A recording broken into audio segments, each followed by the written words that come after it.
Welcome to this video. We're going to talk about affiliate marketing. This is called Affiliate Marketing 101 because it's the absolute basics that you have to know before promoting a product. A lot of people get caught in the conundrum of whether they should create their own products or if they should promote somebody else's products first in order to make money quicker. Well, we're going to be demystifying that stuff in this video series, but right now I just want to make sure that you understand what affiliate marketing really is, especially in the internet marketing space, in the community of digital information products that we sell. I want to make sure that you understand exactly how everything works before you embark into selecting and promoting a product, especially before you promote a product launch.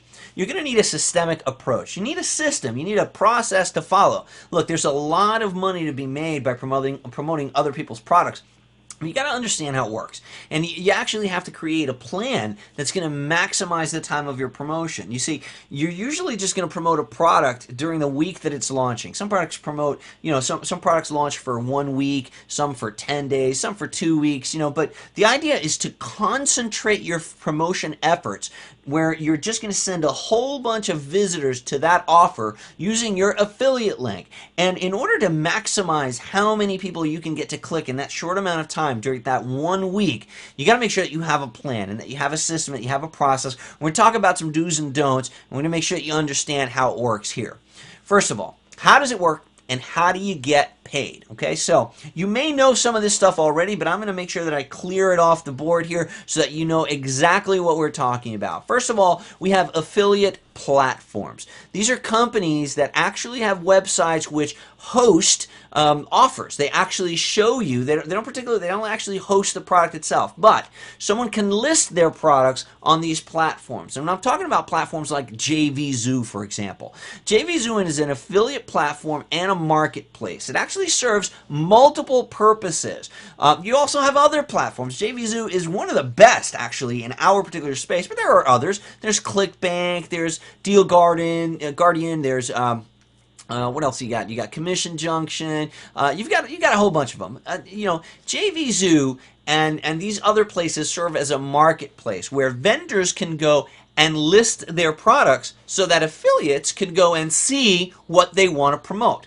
And when I say they can go and see it, they can actually see metrics. They can see performance history. They can see all kinds of information about the product listed in this marketplace. Now, another thing that these platforms do is they actually facilitate the commission process for every single transaction, and they provide a place for you to select these products. Now, here's what I mean about the actual facilitating of the transaction. That's just fancy wording. Don't freak out about that. Look, at the end of the day, if you want to promote my products, but you don't know me, you can go to JVZoo and you can find my products inside of that marketplace. You can then click on any one of those products and you can see the performance history. You can see how many sales I've made of that product. You can see what the conversion rate is, meaning how many visitors actually convert into buyers. You can see what the earnings per click are. You can see all the information that pertains to that product so that you can decide whether or not you want to promote it. You can also apply to become an affiliate.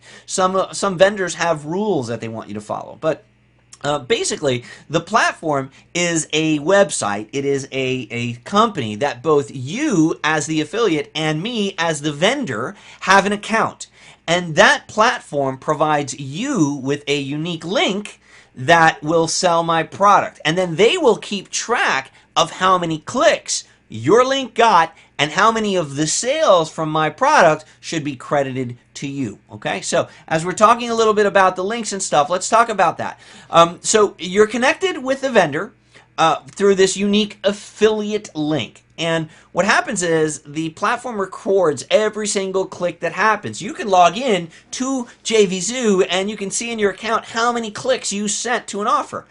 You can also see how many sales you made for that offer. And not just you, but every single affiliate that's promoting that offer or that product, they have their own unique link. It's like a fingerprint. No two people have the same exact link. And that's how they can differentiate. So usually an affiliate link is the URL of the product with some kind of like a suffix at the end of it. It's usually a big ugly link, to be honest with you. So what happens is when I list my product on JVZoo, JVZoo creates its own product number.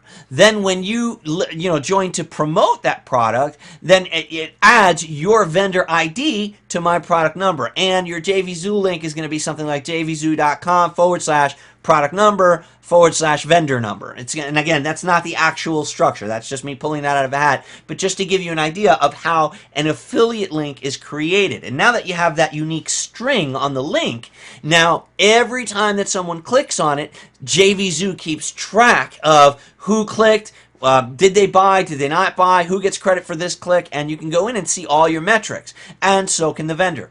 Affiliate links are often cloaked. I'm going to talk a little bit about this because it is important. There's a couple of different reasons. A lot of people think, oh, well, cloaking is just so that you can mask that long and ugly ID, because an affiliate link is easy to detect by someone that's in the business. You see that link and you're like, okay, so this guy's an affiliate for this product. He actually made me click here, and he's going to earn a commission if I buy from here.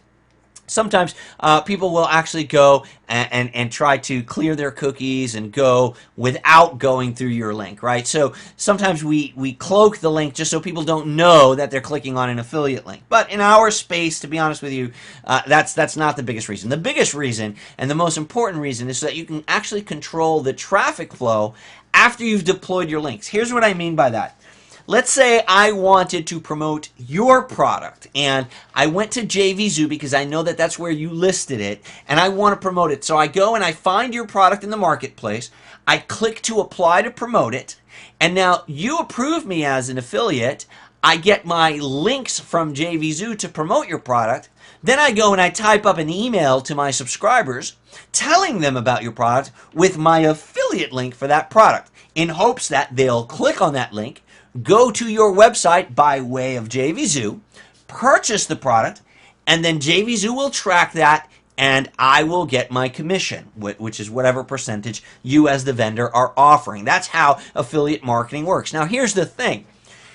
If I cloak the link, what that means is that I am embedding my affiliate link for your product within a domain of my own. And this is done by redirecting that link. So I can create a link like omarmartin.com / recommends and then the name of your product. I create my own link and I've put my affiliate link inside of a folder that will now point to your website. Okay, sounds confusing. It really isn't. You can actually get real simple plugins like Pretty Links that do this for you. Here's the cool thing about it.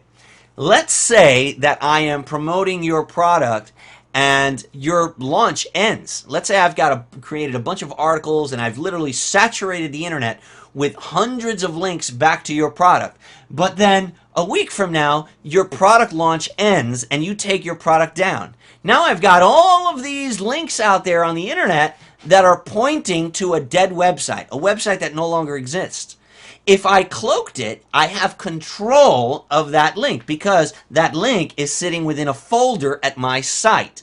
So now I can go and put a different link inside that folder at my site. So all of these articles and blog posts and affiliate marketing tactics that you've saturated the internet with that you can't go and collect back and take back, they're still useful. They're just pointing now to a different place. So again, that's usually why people cloak their links, but it's an important part of creating your campaign and cloaking your links. Let's talk about cookies. Cookies are these little tidbits of information that your web browser saves on your computer about the things that you clicked on and the places that you visit.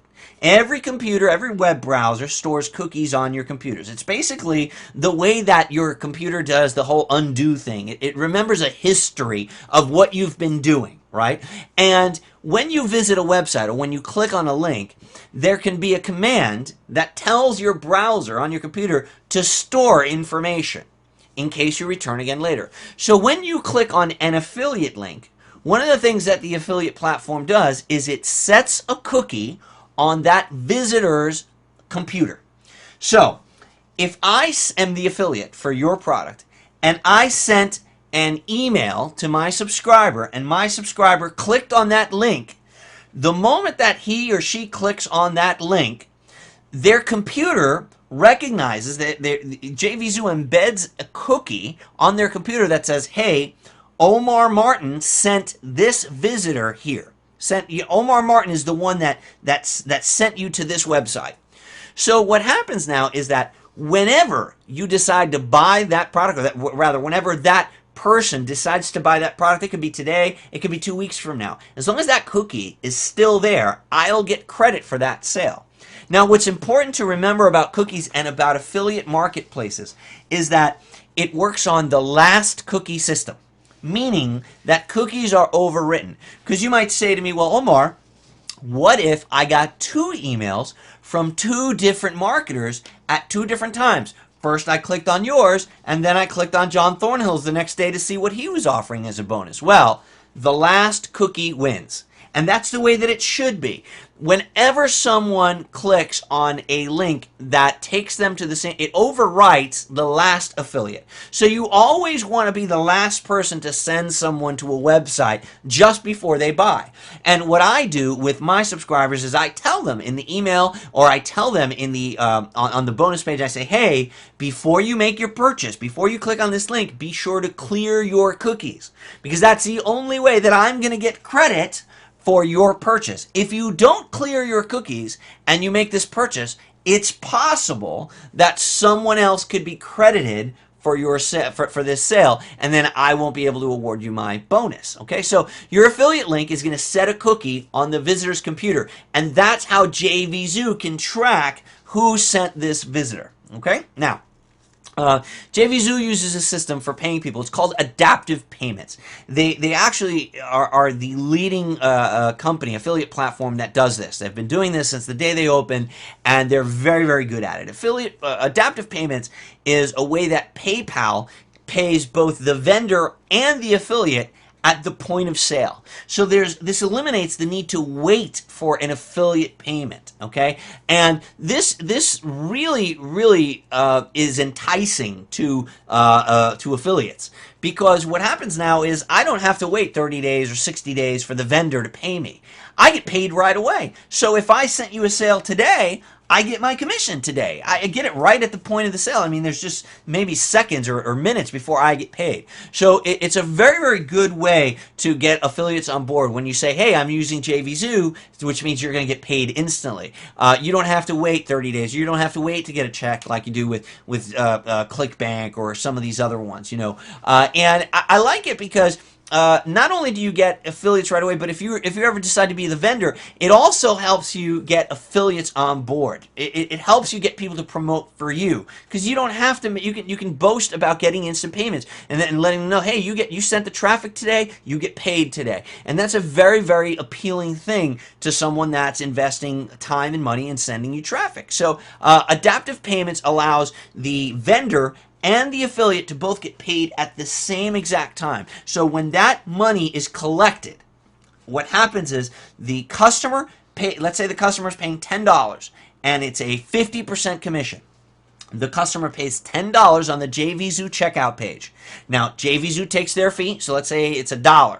Now, there's $9 to be split, and then it's split right then and there. JVZoo gets their $1, the vendor gets $4.50, the affiliate gets $4.50. So that payment is literally split 3 ways right at the point of sale. That's called adaptive payments, and it's awesome. The other cool thing about adaptive payments is that if in the future that customer asks for a refund, what happens is the money automatically gets taken out evenly from all 3 parties as well. Okay, so you don't have to worry about a lot of things as a vendor. I love the fact that you don't have to worry about paying affiliates all the time. You don't have to worry about, you know, the whole whatchamacallit, holding back money in case there's a, because what happens is when you're a vendor and you're paying out your affiliate commission, you tend to hold a percentage in case that there's a lot of refunds, right? You tend to try to protect yourself. So I'll hold back 10 or 20% of the commission that somebody's due in case I get a whole bunch of refunds later on, so I don't get caught holding the bag in case an affiliate sent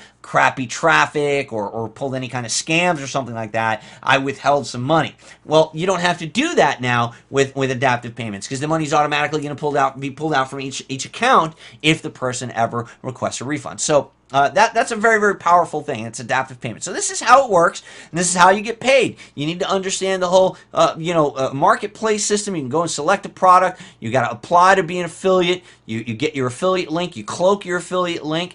When you mail that link to someone, they click on it. It sets a cookie on the computer, and JVZoo uses adaptive payments. It recognizes the cookie when somebody makes a purchase, and it uses adaptive payments to pay out all the parties involved. Okay, so a very, very simple method of actually promoting products and making money. Now, let's talk about what products you should be promoting. Now, we could probably spend an entire day talking about what's good, what isn't good, but let's cover the basic here.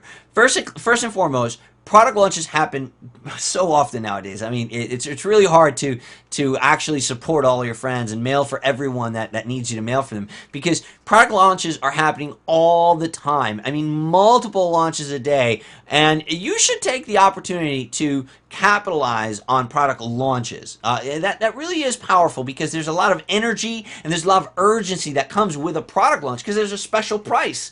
And during that week that product is launching, I guarantee you that product vendor is running Facebook ads and doing retargeting to try to maximize your sales. And they're doing all kinds of things, offering bonuses, offering contests and things. So you can capitalize on that. The other thing is there's an urgency that's built. Usually during a product launch, the product vendor will have a countdown timer on the sales page that's counting to a certain time where the special price ends, and this creates an urgency that's going to make your traffic want to buy right away. Instead of contemplating, I don't have to buy this right now, maybe I'll do it next week. So you should capitalize on the energy and the urgency that comes with a product launch. So product launches are a really good thing to promote, as long as you have a plan and you actually execute it properly. Now, here's some things to keep in mind. When you're deciding whether or not you're going to promote something, you should probably choose a vendor that's going to reciprocate, right? And that's usually a good thing to get into if you're a product creator yourself, which most of us are. And if you're watching this video right now, you're probably a product creator yourself. I like to mail for products and support products from vendors that will do the same for me. Here's why. I can go and select from any number of strangers that I don't know that won't promote for me in return. There's hundreds of thousands of products listed in the marketplaces out there that I can promote for on any given day. But if I'm going to promote something for someone in particular, I would like for them to be able to promote for me in return. So instead of taking a chance, on some stranger, I would promote for someone that says, "Hey, would you mail for me? I'll mail for you in return." So you might want to select a product from a vendor that will reciprocate. How do you find vendors that will reciprocate? Well, look for competitors in your niche. The whole brick and mortar mentality of what a competitor is does not apply in the online world. Your competitors are your biggest allies. There's a worldwide marketplace. You can fuse traffic. You can do ad swaps. You can promote for him if he promotes for you. So the first thing that you should do is do some searches inside the marketplaces, not just JVZoo, but also ClickBank and Deal Guardian and every other place that you can think of. And put in the niche in the search bar and see what other products come up. Then go to that website, find out who owns that website, go and send them an email and say, "Hey, I'd like to promote your product on my site. Can you promote mine on your site?" And this way you can actually promote products that are not only going to make you money as an affiliate marketer, but they're also going to make you money as a vendor yourself, because the guy that owns that product is going to promote for you as well. So that's the kind of thing that I like to consider when I'm selecting a product as well. Now, the affiliate marketplace itself, the affiliate network marketplace, is a great way to find products, because like I just said, you can do a search by the niche and you can see the recent performance history. So in JVZoo, you can see what the EPC is for a product. You can see how many sales have been made. It doesn't give you the exact number. It'll say if it's more than 10, more than 50, more than 100, more than 500, and you can see these increments, and you can see if something is selling.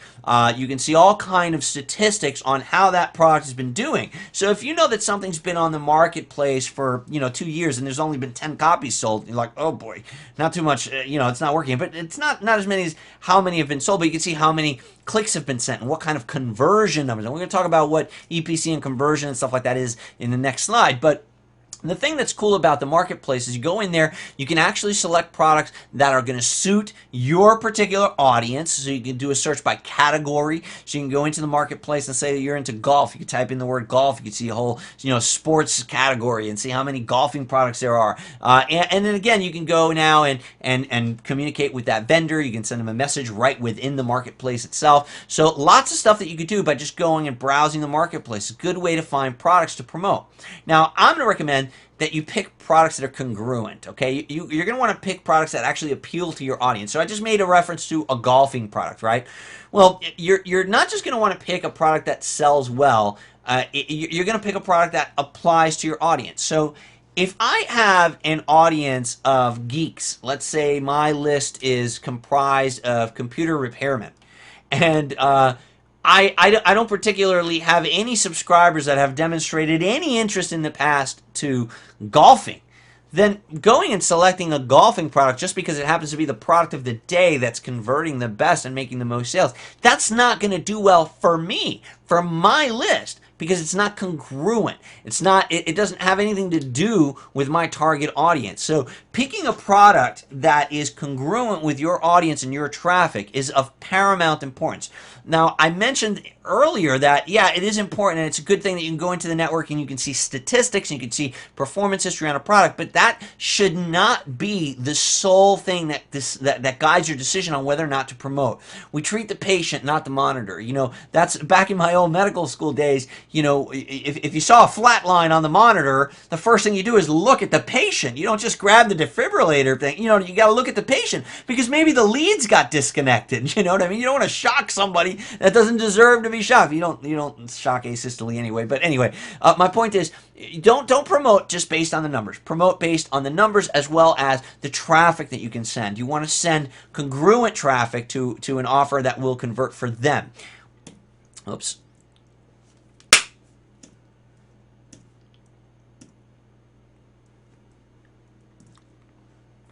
Consider the reputation of the vendor too.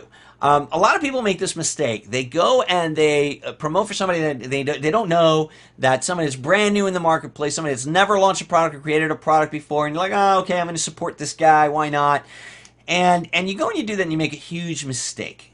You promote somebody that ended up not fulfilling, that did not give the product to people, that did not do any support, that basically pissed off all the traffic that you sent there. And now you get stuck with the bad reputation for being the guy that promotes products that suck, that don't work, that lie, and you've got to consider the reputation of the vendor. And this is something that's cool that you can do in a marketplace. You can check up on other products and things by that vendor, but you know what? I always just Google the person. If somebody approaches me and says, hey, Omar, I'd love for you to promote my product, and says, oh, okay, I'll have a look. First thing I do is take that guy's name and I put it into Google, and I learn a little bit about him. I'm like, oh, wow, there's nothing in Google about this person. How could you be an internet marketer and there's nothing on the search engines about you? Like, you don't come up at all on page 1, page 2. You're not there. Something's wrong. So the next thing is I ask you, well, do you do business under another name? Oh, no, we do it under my partner's name. Oh, okay. Let me get your partner's name. So I Google that guy. Then I find out that there's like 20 scam reports on this guy. There's like a dozen, complaints and stuff. And I start to put together that, oh, okay, so now maybe this might not be somebody that I'm going to be promoting for, right? Because I don't want to associate myself, my business, my brand with this kind of thing. So again, selecting a product to promote, it should be something that you put some time and some effort into. Use Google, use the network, use the actual marketplace for the affiliate network and check out what other things they have. Check out what the metrics are. Check out what the statistics are. Check out what's been going on with this product. And this is when you're actually promoting something that's evergreen. And even when somebody just approaches you, I'm all about building JV relationships and promoting for people that want to promote for me as well. But I have to know a little bit about the person. I've got a business to run, and my business depends on my reputation and my brand. I'm not going to risk it just because some dude hit me up on Facebook, hey dude, promote my thing. No, man, it's a little bit more to it than that. Okay, so let's talk about those metrics. Let's talk about exactly what EPC means. Now, first and foremost, EPC is the most important affiliate metric. EPC stands for earnings per click. And, aside from the, the reputation of the product and the reputation of the internet marketer, which obviously should be first and foremost. Make sure that it's congruent with your list. Make sure it's congruent with your brand and your ethics. Now, when we're looking at numbers, when we're looking at the math, when we're looking at whether or not this is a worthwhile venture to promote, earnings per click is the most important thing you want to know. And that is, how much money am I going to make for every person that I send? Because generally speaking, as an affiliate marketer, as a marketer in general, you know how many clicks you can send. By past experience, you know over the course of a week how many clicks you can send to an offer. You know by mailing your list how many clicks you normally get. By looking at your Aweber or your GetResponse, whatever it is you use, you can see, the email I sent yesterday got 60 clicks or it got 600 clicks, depending on what level you're at. You can see. So you know how many clicks you can send. And based on that, you can tell by the EPC that the network tells you, right? And again, what the network is telling you isn't always what the marketer is telling you. The marketer might be giving you a perfect scenario sort of EPC that he got from a test or something like that. A very, very small focus group of friends and family that bought his product. And then that's the metric he's giving you. What you want to do is kind of look at the first few hours, if not the first 24-hour statistics. Statistics after 2 or 3 days are usually the best because you can see after there's been a few thousand clicks, several hundred clicks sent to an offer, you can, now you have a big enough audience or big enough focus group to see what the earnings per clicks are. It's not skewed by test purchases. When you're looking at only 20 clicks and there's 10 purchases, it's skewed. A lot of that is test purchases. A lot of that is just hot traffic. It's important that there's a number. We'll talk a little bit about this later, but EPC is the total commission earned divided by the unique clicks that you sent to the offer. So if I made $500 from an offer and I sent 500 clicks, I'm making $1 per click, right? Because I sent 500 clicks and I made $500. Now, that might be just 4 sales because maybe it's $125 product. So if I make 4 sales of $125 product, I've earned $500, but I sent 500 clicks. Okay, so you're getting that? So at the end of the day, my earnings per click is $1. However, the conversion of that page isn't too good because I sent 500 clicks and out of 500, I only made 4 sales. So it's a little less than 1% conversion. You see where I'm getting? 1% of the traffic, a little less than 1% of the traffic bought the product. And for everyone that bought, I ended up making $100, which works out to $1 per click. So $1 for, $500 for 500 clicks. Now, you heard me refer to conversion, and that stands for the amount of people that convert from a visitor to a buyer. So if I sent your sales page 1,000 visitors and 10 people bought, right, I'm converting at 1%. Okay, does that make sense? No, it doesn't make sense. I'm converting at a fraction of 1%. If I send you 100 visitors, actually, no, that is right.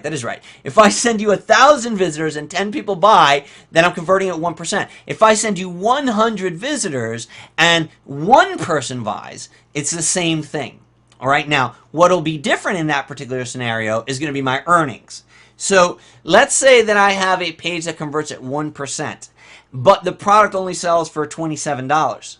If I want to make the $500 that I made in the prior scenario, I'm going to send a lot more than just 500 clicks, right? So it really all comes down to the math. But it's important that you have a good mixture between the conversion, the amount of buyers that actually get converted from visitors into buyers, and that's going to depend. It's going to depend a lot on the sales process. It's going to depend on the temperature of the traffic. What I mean by that is sometimes you'll send somebody to a video sales letter. You'll send your traffic to a video sales letter, and it'll do much better than if you send them to just a long form sales letter where it's all just copy and they're just reading copy. Sometimes you'll send your traffic to a webinar, and that converts even much better. So maybe that webinar converts at 30%, but that sales page only converted at 1%. Maybe that long form sales letter converted at 1%, but the video sales letter converted at 3%. So again, you want to pick the products that have the highest EPC and the highest conversion. Sometimes these things balance out, but again, the highest EPC and the highest conversion, EPC being the most important. Whenever possible, refunds are also an important thing to look at, and that is before you promote, because unfortunately, the EPC isn't a true earning if it gets, if a month from now or 2 weeks from now, 50% of my people, refund. So in the example I made earlier, I sent you 500 clicks and made $500. So my EPC was $1 per click at the point of sale. But now 2 weeks after your launch, 50% of the buyers refund. So now I had to give back $250 of those dollars. So now I really only made $250 for that 500 people that I sent. So now you really only converted at 50 cents per click, right? The EPC was only 50 cents per click. So a big difference. This is why it's important to kind of understand a refund rate. Refund rate is something that I ask before I promote. And usually an experienced vendor will know his refund rate because he's tested the offer before he's promoting it. Somebody that's never done this before and never launched, they're basically going to say to you, well, I don't know. I'm going to say, well, why don't you know what your refund rate is? Well, because I don't know. I'm like, oh, so you're going to use me as a guinea pig. So you're gonna test with me. You're gonna find out how many people hate your product with me using my list, and then they're like, and then I usually move on. But because remember that EPCs only matter when you can keep the money that you earn. That's why it's so hard to really stand behind an EPC unless you follow it up with a refund rate. When I say to someone, hey, look, our product is converting at 3% or 4%. The earnings per click are $1.79, and we have a less than 2% refund rate. So that person knows that, yeah, maybe my EPC is 1.79, but I have a 2% refund rate. So a percentage of that, they're not going to be able to keep. But I say that up front as a vendor so that people know. And it usually, when somebody doesn't want to tell you what their refund rate is, either they have no idea or it's really high. So it's something as an affiliate that you should consider asking. Now, vendors often brag about incredible conversions in EPCs. I mentioned this a minute ago, immediately after their cart opens, meaning immediately after they go live and they start selling. I'm talking minutes. They start saying, oh my God, look how high this is converting. This is like, wow, it's like $79 per click. And we're converting at like, 57%. But the reality is that it's converting that high because the focus group that you're looking at to get that statistic is too small. So maybe you've only had 20 or 30 clicks, and 10 of them are your relatives, and the other 10 are people that were testing for you, or you yourself testing.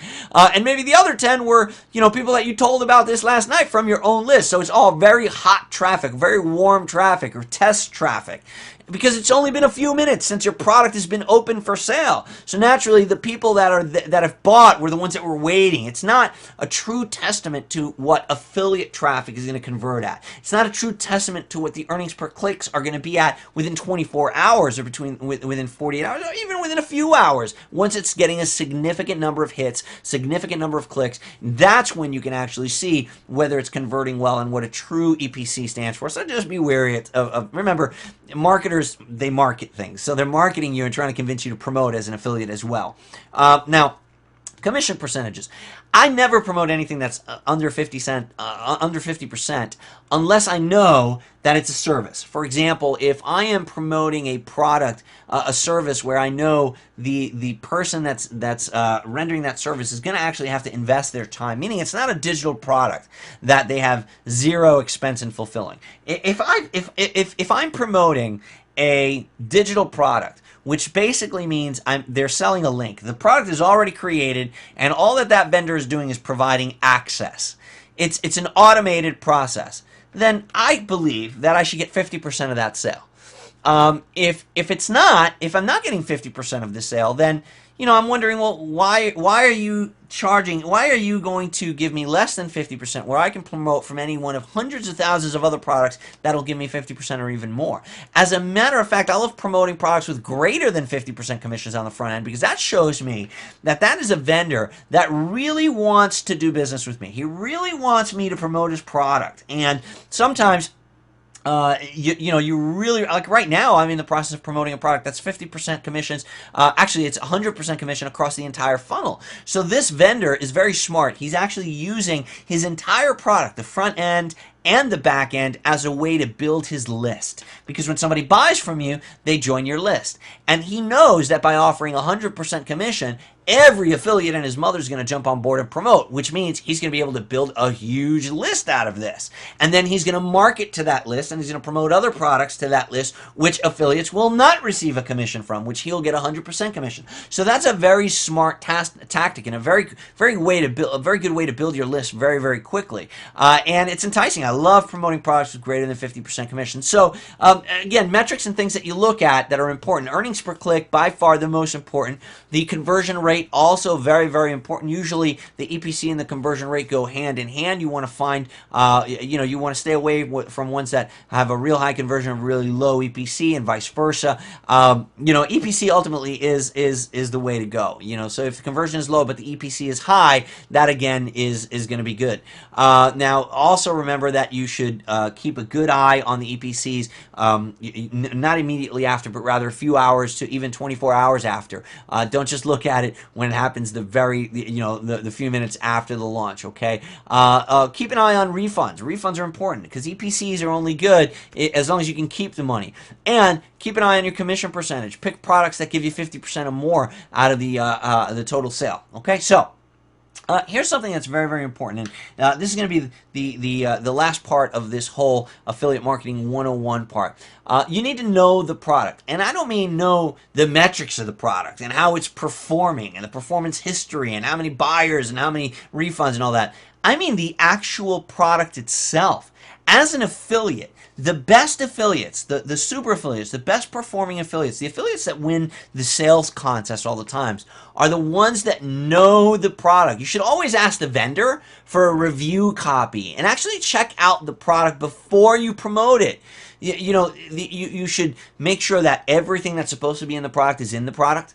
One of the things that always crack me up is when somebody approaches me and their launch is just a few days away, and they say, "Hey Omar, I've got this big launch coming up, man. Things are awesome. Everybody's gonna love it, man. This thing's awesome. It's gonna make you so much money, and I'm launching it on Monday." I'm like, "You mean this Monday? Like 3 days from now?" And they're like, "Yeah, man. It's gonna be awesome. You'll love it." All right. Well, can I see your sales page? Yeah. I'm just wrapping that up right now, man. I'll have it for you tomorrow. Okay, well, can I see the product? Yeah, man, I just got to add a couple more links in there, and I got to do a couple more videos and stuff, but, it's almost ready, I'm getting the final copy tomorrow. So hold on a second. You don't have a sales page yet. You don't have the product complete yet. You can't give me a review copy, but your launch is on Monday. So really, the only part of this launch that you've already completed is the JV page, and you've already listed it in the marketplace. You've already got an affiliate link for me, but yeah, man, don't worry, it's going to be awesome. Okay, well, what's the conversion rate? Yeah, well, it's going to be high.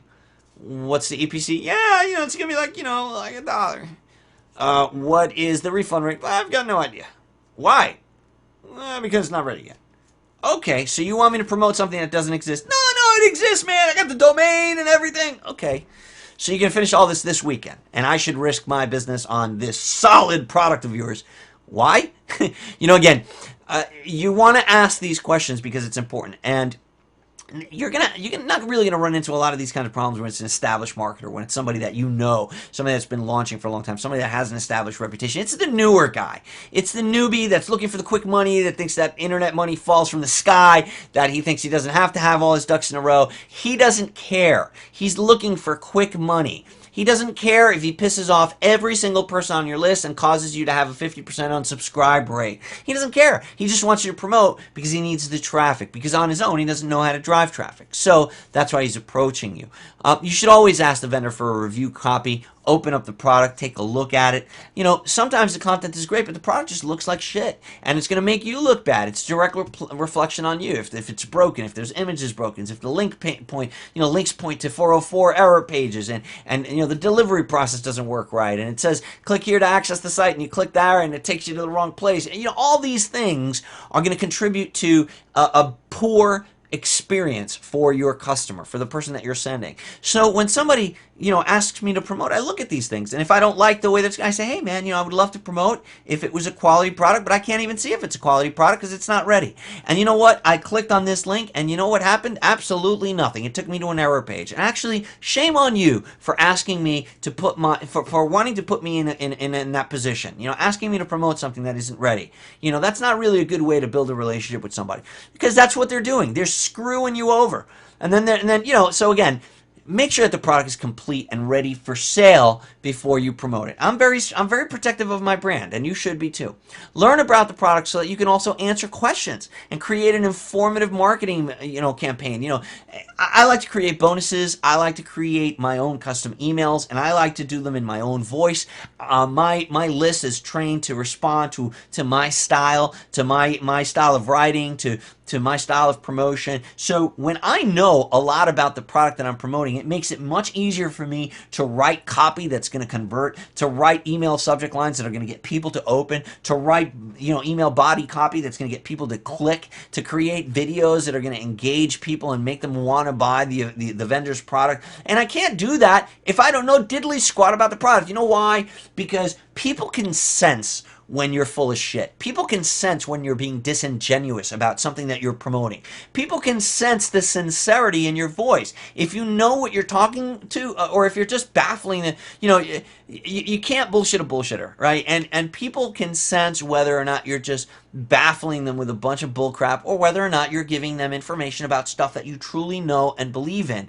And that's what's important. That's what you're going to gain from reviewing the product, from looking at the product, from understanding the process. You might be able to save a whole bunch of sales by letting people know what they're going to be facing. So you might be able to say to somebody, hey, this is an awesome product. You're about to watch a 12-minute video that might just change your life. At about minute number 6, I learned something myself that I didn't even know about. I bought the product, and when I bought it, I realized that there was an amazing offer on the back end. Something that truly complements the initial purchase. You know what you're doing now? You're prefacing your audience so that they don't get hit with any surprises, and you're already hitting their apprehensions head on. It makes you a better affiliate, the fact that you know the product. This is important. This is affiliate marketing 101. The affiliates that know the product usually outperform the ones that don't. Subscribe to the JV blog and stay up to date with what's going on. So it's not just knowing about the product, know about the promotion, know about the launch. Look, there's a lot of stuff going on during a product launch week, and even before the launch. You should know when there's spot contests going on. Let's say that there's going to be I don't know, an iPad giveaway going on today.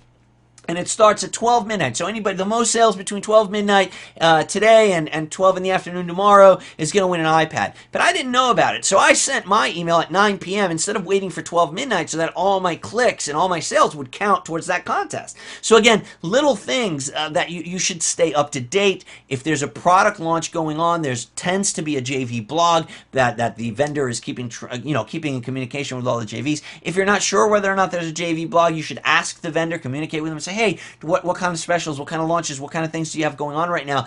Is there a contest happening that I'm going to be part of? And the other thing is, things change during a product launch. Sometimes maybe there's a, recently there was a big outage with a major email provider, which is GetResponse. And a lot of people that were doing a product launch that week, they decided to postpone their launches because they realized, oh my goodness, if I hold this launch right now, more than 50% of my affiliates, which use GetResponse, they're not going to be able to mail.